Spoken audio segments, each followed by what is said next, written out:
ప్రభువైన యేసుక్రీస్తునామమున మీ అందరికీ నా శుభవందనాలండి. ఈరోజు దేవుని వాగ్దానం యోబు గ్రంథము 11వ అధ్యాయము 16వ వచనము. నిశ్చయముగా నీ దుర్దశను నువ్వు మరిచెదవు, దాటిపోయిన పారు నీటిని జ్ఞాపకం చేసుకున్నట్లు నువ్వు దాన్ని జ్ఞాపకం చేసుకున్నదివు అనే వాగ్దానం ఇచ్చిన పరిశుద్ధాత్మ అర్ధరాత్రులేసి ప్రార్థించాను. 1000 స్తుతులు చెల్లించి మళ్ళీ ప్రార్థన చేసినప్పుడు దేవుడు ఈ వాగ్దానం ఇచ్చాడు. వెంటనే స్టేటస్ పెట్టిన చూడండి ఇక్కడ.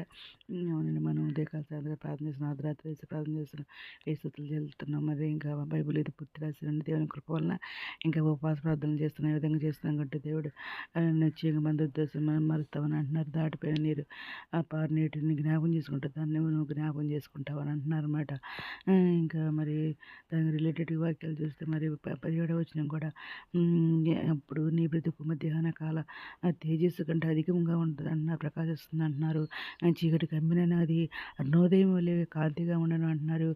నమ్మకమునకు ఆస్పదము కలుగును కనుక నీవు ధైర్యంగా ఉండు అంటున్నారు. నీ ఇంటిని నీవు పరిశోధించి సురక్షితంగా పండుకుందామంటున్నారు. ఎవరు భయం లేకుండా నీవు పండుకుందాము అని అంటున్నారు అన్నమాట. అనేకులు నీతో విన్నపములు చేసేతారు అని అంటున్నారు అన్నమాట. ఇంకా దేవుడు మరి ఈ విధంగా మాట్లాడుతున్నారు. ఇంకా 8వ అధ్యాయము 11వ వచనం చూస్తే బురద లేకుండా జమ్మ పెరిగిన, నీళ్లు లేకుండా రెల్లు మొలిచిన అంటున్నాడు దేవుడు.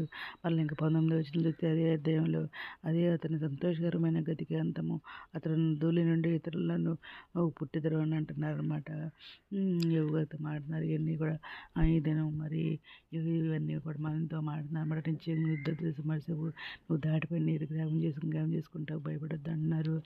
ధైర్యం చేసుకోమన్నారు. నేను యెహోవాని ఎదురుని సర్వరోగం తొలగించి నీ విరిగిన ఈజిప్టు కఠిన క్షయవ్యాధులు నీ విరిగి దూరపరుస్తాను అంటున్నారు. ఇంకా విశ్వాసహితమైన ప్రార్థన ఆరోగ్యం స్వస్థపరుస్తున్నారు, ప్రభుత్వం లేపుతాడన్నారు.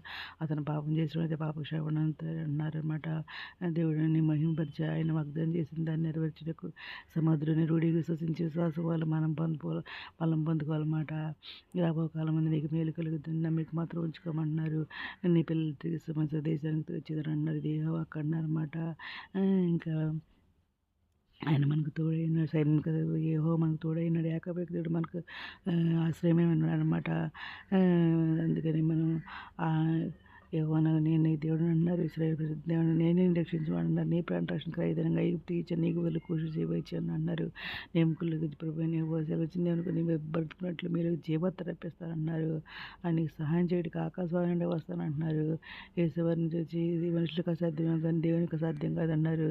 దేవునికి సమస్య సాధ్యమని చెప్పేసి ఇది నమ్మాడుతున్నారు. వల్ల తిరగగలుగుద్ది అన్నారు. భయపడద్దు అన్నారు. దేవుడు యథార్థవంతుడు, ఆయన వాక్కు నిర్మలం అనమాట. తన శరణం చేసి వారు అందరికీ ఆయన గీయడం అనమాట. ఇదనం అందరూ జీవితంలో ఎవరైనా కోరుకుంటే ఈరోజు మనం ప్రార్థన చేసుకుందాం. మౌనత శాసక దగ్గరమైన మనకి ఎలా తీసుకున్నా తండ్రి, ఏదైనా తండ్రి ఈరోజు మాకు ఇచ్చిన వాగ్దానికి కోట్లు వేస్తున్నాయి. నేను ఈ వాగ్దానం అందరూ జీవితంలో ఎవరైనా మా అందరి కోరికలు మా అవసరాలను మీరే తీర్చమని అడుగుతున్నాం ప్రభావ. మీరు ఉద్యోగాలు తెచ్చాను అయినా ప్రభావ. అనారోగ్యతున్న మా అందరినీ స్వస్థపరచండి ఆయన, వేదనలు తక్కువ మంది ఓతొచ్చండి ఆయన, అధిపతి అతి సాయం చేసాడు ఆయన. లక్షలే మాకు రక్షణ తెచ్చండి, మీతో రాని మీరు ఎంత సిద్ధపడి కూర్చోమని అతి ప్రబలంగా భాగ్యం తెచ్చాము. మా ప్రభు పేరు నేసుక్రీస్తు ప్రస్తుతమైన అడిగి పెట్టుకుంటూ ప్రార్థిస్తాను ఉండండి. నేను ప్రార్థనలు మా కుటుంబం గురించి కూడా ప్రేయర్ చేయమని మనం చేసుకుంటున్నానండి. ప్రభు సేవలో మీ సహోదరి. God bless you.